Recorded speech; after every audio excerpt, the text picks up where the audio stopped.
Well, hello there. I used to really hate making like pipes and railings and stuff in Blender because they're so tiny and fiddly and it seemed like there were so many vertices to keep under control. But recently, I've started using a different system that I think you might find really handy. So the way I like to work is with a single line of vertices, and then on top of that I can put a skin modifier, and on top of the skin modifier I can put a bevel modifier.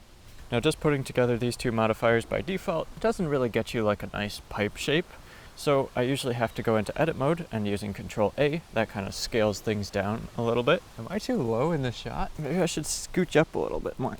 And that way you can get like as thin or thick of an object as you want. Now for the bevel modifier, it's usually good to kind of adjust how much that's beveling and add more segments to round things off. And then you're definitely closer to the ballpark. Now the skin modifier is weird because it does all sorts of other stuff. And so you need to mark one of the verts as a root.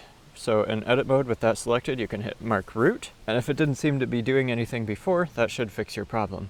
The other weird thing is that you can't just right click and smooth an object when you've got a skin modifier on it. So you actually have to check the smooth option in the skin modifier. But besides those two kind of tricky weird things, I feel like this saves a huge amount of time. And yeah, I hope that helps you. Oh, another quick thing, I just released a pack of seamless concrete textures, which I've found super handy. I know I did the ones before that had seams on the top and bottom, but were seamless side to side. But these ones that I've just released are fully seamless, X and Y coordinates.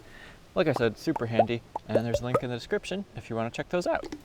It's hard to convey how many times I've been poked in the eye with a stick during this. Well, actually, it's easy. It was twice. I've been poked in the eye twice.